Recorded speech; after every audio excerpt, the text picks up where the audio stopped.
Station, this is Houston. Are you ready for the event? Houston, I'm ready for the event. Boy Scouts of the Bay Area, this is Mission Control Houston. Please call station for a voice check. Station, this is Keith Trimble, Cub Master of Pack 643 of the Bay Area. How do you hear me? Loud and clear. How do you hear me?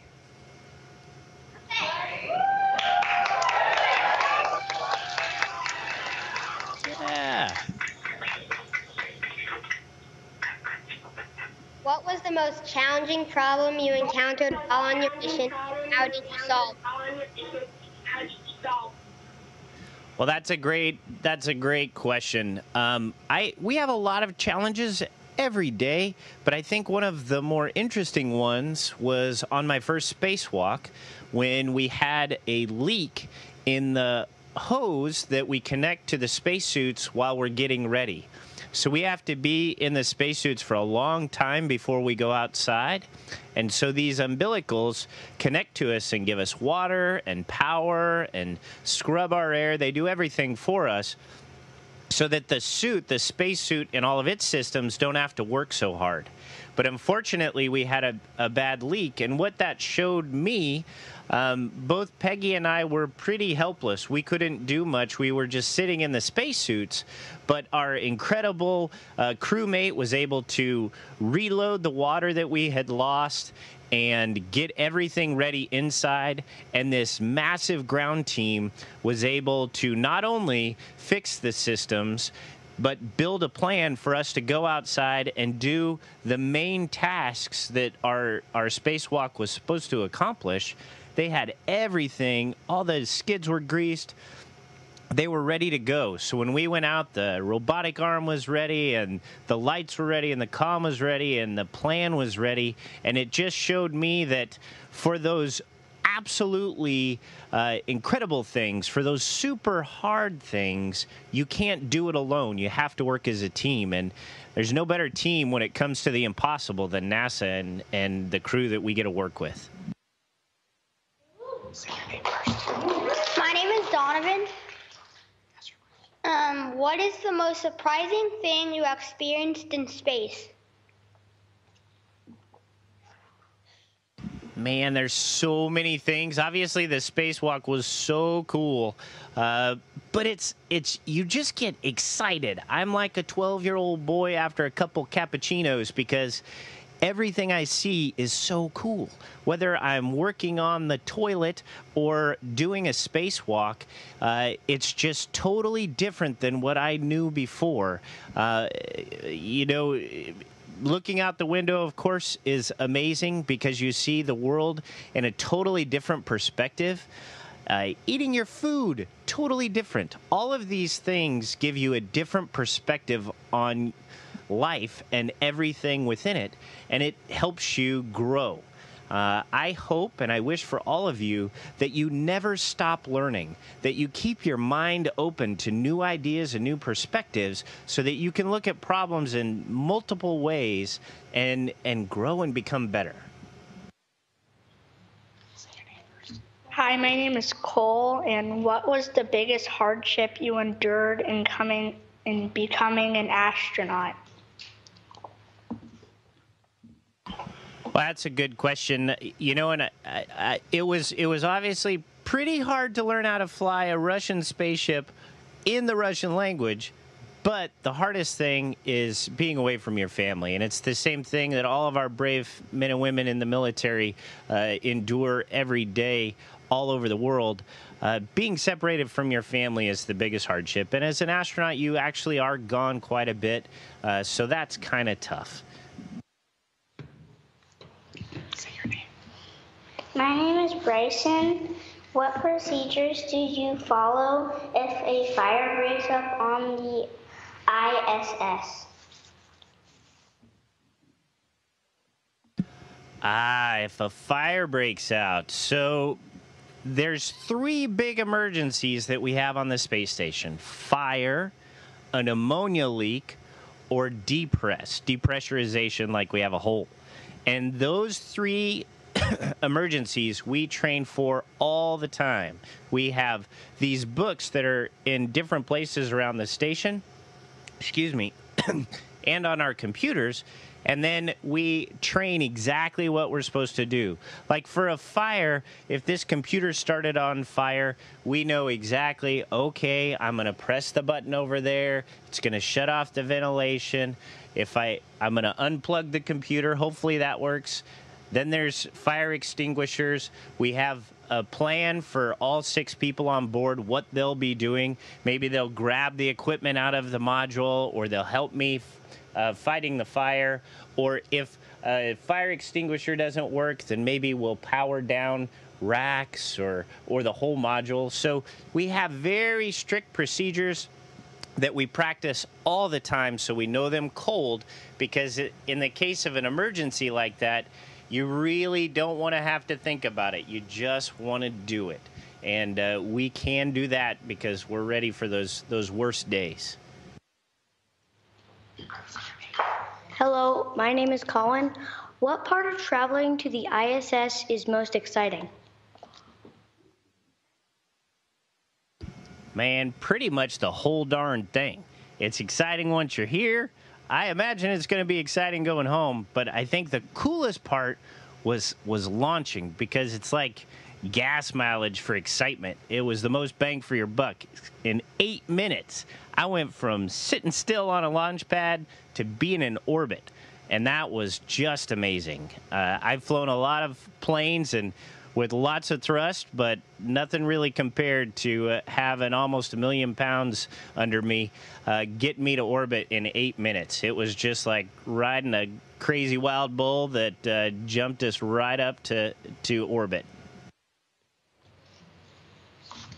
Jackson, say your name. Hi, my name is Jackson. What are some of the studies and experiments you are working on in space? Good job, Jack.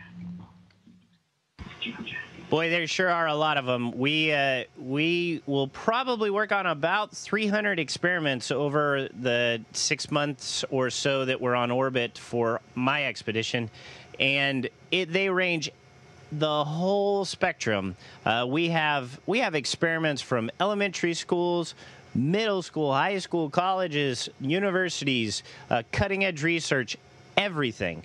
And we are constantly pinging back and forth working on these. As far as examples, one that we're going to be working on here this week is we're growing lung cancer cultures and testing a new drug that actually targets those.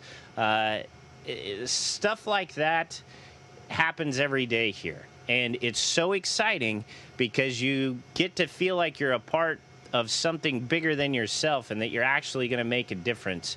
So there's just so many experiments, and we're really excited to see the breakthroughs that come from them. Hi, my name is Matthew, and if you could pilot a rocket ship anywhere in the universe, where would you go? Well, I think it's important for us right now to get a permanent foothold in the stars. And I think the best place to do that is Mars. So I would love to pilot a rocket ship to Mars. I think we have some work to do on some of our systems, especially propulsion. But I think we're going to get there. And I would love to help make that happen. Hi, my name is Hanson. What did you hope to gain personally and scientifically while working on the ISS? Well, I think being up here, we get this wonderful deal where we get to have the time of our lives and float around and play with our food and look out the window and just be a part of this amazing team. But that's kind of our personal reward. We're not trying to gain anything out of it. We're trying to be part of the team. And we are the lucky few in this huge worldwide team that are able to be up here, but we understand our place.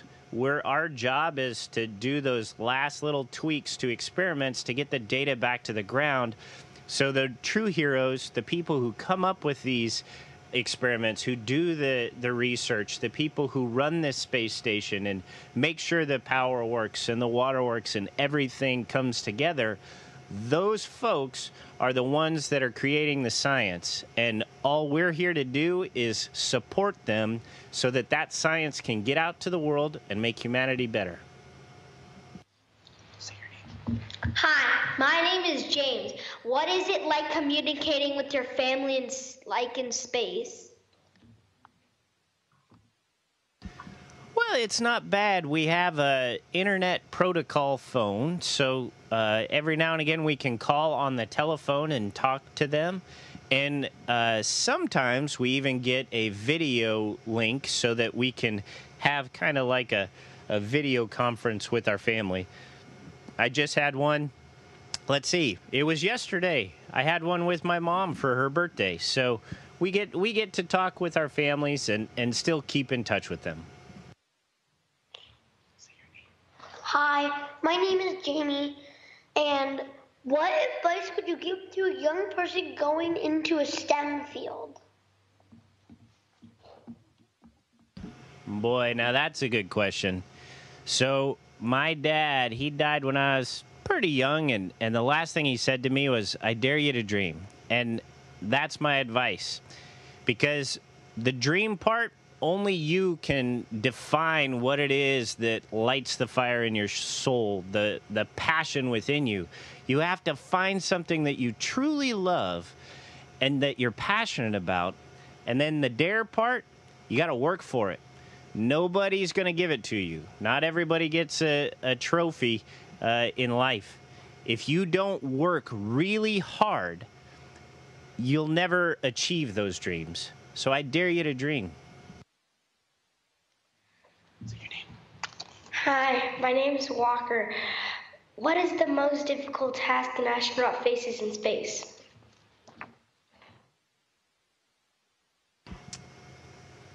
Boy, the most difficult, I think, I guess it would just be being away from your family. It's, I really like my wife and my family, and that's really the hardest part, because everything we do up here is so darn much fun that it's really not hard. It's just awesome. So I love being up here. I just miss my wife. Hi, my name is Gabriel. Has your time on the ISS caused you to consider or discount a future trip to Mars? Well, absolutely. We're doing research on all sorts of systems for a Mars trip. So I absolutely consider that we will be going to Mars. I know we're going to go to Mars. We have tomorrow, we're going to be testing a athletic or a training system for physical fitness for the vehicle that goes to Mars. So we're looking at all sorts of systems that we can use. The life support systems that we have on the station, all sorts of things are to build the infrastructure so that when your generation is about my age or maybe a little less, Mars is going to be a reality. Hi, my name is Andrew. What is the one thing you miss the most about not being on Earth? I'm going to sound like a broken record, aren't I? I miss my wife, my family. My wife's my everything. So that's kind of, she's the battery that recharges my soul, and I miss her the most always. Hi, my name is Miguel. Do you have any physical or mental rehab when you return to Earth? Well, they do go through quite a bit of rehab. I don't think there's a whole lot of mental. We still talk to our doctors and make sure that we're not crazy. They might think that I'm crazy regardless, but physical, there's definitely a lot of rehab, because when we come up here, the body is really smart. The brain goes, okay, I don't need to work as hard because I don't have to fight gravity to keep blood where it needs to be. and the bones and the muscles, they're like, hey, I can take a break. So we have to fight those urges of our body to relax and adapt to this new environment, because when we get back, we have to reacclimate to Earth, and it's a whole lot harder going back to Earth than it is coming up here. One of the main things, not just your physical fitness, but also just you get used to just, stuff floats. So when instead of putting it down on a table, you just kind of sit it there, and you go over here and you do something, and you come back and it's still there. You get used to stuff floating and flying, and you try to fly stuff back on Earth, and it doesn't work so good. So I've heard a lot of stories about people, throwing a plate to their wife or floating a plate to their wife back home, and it just hits the ground. So there's definitely rehab. We got to rewire our brain and get used to being back home. Hi, my name is Nicholas, and what aspect of your time on the ISS is most fun or rewarding? Boy, I think every day is, and it's because you really feel like you're part of a team, and it's a worldwide team. Every morning we have a conference at around 7 or 7:30 in the morning, and at 7 or 7:30 at night. And it is the entire world. We have centers in Japan, in Germany, in France, in Canada, in Houston, in Alabama, Huntsville, Alabama, in Moscow, all over the place. And we all come together to talk about the plan for the day, and then we execute that plan together, and then we talk about what we did and what we're going to do the next day. It is so cool to be even a small part of such an amazing team that's accomplishing amazing things. Hi, my name is Sebastian. With all the space debris, how do you avoid collisions in space? Well, we have engines on the space station on the Russian segment. They're kind of on the back end, and the Air Force tracks all the debris. And when they determine that there's going to be a potential for something to hit us, something big enough that's really going to hurt us, then we try to do a burn, an impulse out of those rocket engines to raise our altitude and get out of the way. And sometimes we don't have enough time because we find out about it too late. And when that happens, we don't have time to do the impulse, so we basically go and sit in our Soyuz in our spacesuit, and if the ISS gets hit, if the space station gets hit, then we may have to leave. So we prepare for the worst and hope for the best. But most of the time, the good old Air Force finds those things beforehand and tells us, and then our team in Mission Control in Houston and Moscow determine how we're going to use the engines to get out of the way. Hi, my name is Joe. Without the protection of the Earth's atmosphere, how do you stay safe from the sun's radiation? Well, that's a great question. There's actually magnetic fields around the Earth. They're called the Van Allen belts, and we're still within them. So we still get a lot of the protection, the same protection that the Earth does from radiation. That's not to say that we don't get a lot more than folks on the ground. We will glow just a little bit when we get home, but for the most part, we're protected from the worst radiation.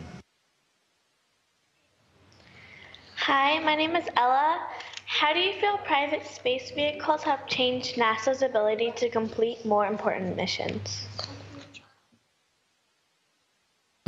Oh, they're a huge, huge boon to us because they are allowing NASA to focus on deep space exploration.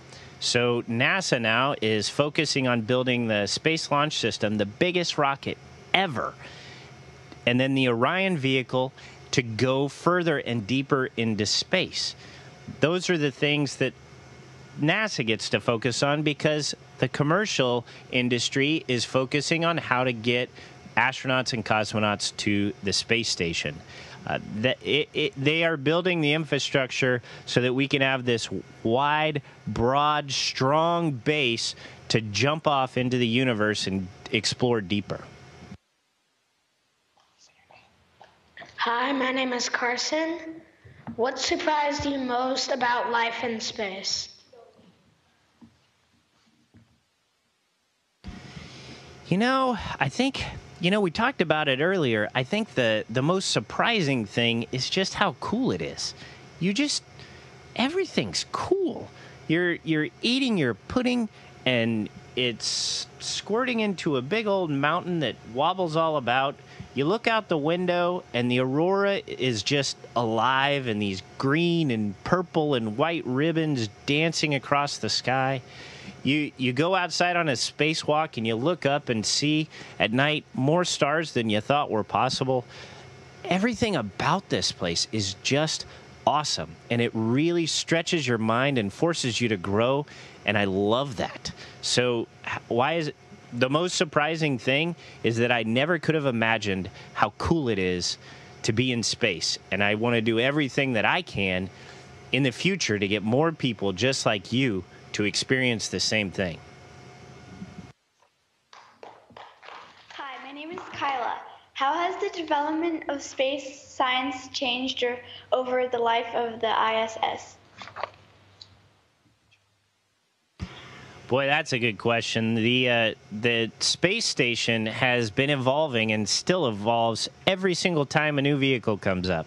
Because every time a vehicle comes up, we bring new technology, new equipment, new racks, new experiments, new supplies to make this place better and to continue to grow. Right next to me is a rack that has these small experiments called nanoracks. And they're a great example of a very flexible, lower cost, but not necessarily lower technology experiments that are able to be flown and run and returned at a much faster rate. And that allows the science on the space station to keep up with the science on the Earth and now start to outpace it. Because in addition to having the lack of gravity and some of the other forces that can dominate problems and models on the ground, we don't have those. So if we can get the best technology up here as well, then we're going to be able to do even better science. And over the last couple of years, just an example, 5 years ago, say, if we got 30 hours of science for a whole crew in 1 week, it was amazing. Now, we'll probably break 100 hours this week with the people we have on board because the program and the team is so much better at getting science done and making that the focus of this place. So it has been an evolution. It continues to evolve, and I just can't wait to see where it goes. Jack, this is Keith Trimble. I'm the Cub Master of Pack 643. That was our last question. Just want to thank you so much for spending your time with us.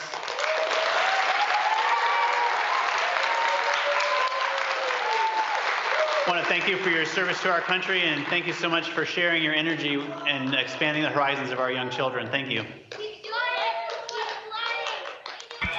You bet. I'll try to do a flip while you guys are watching. Woo!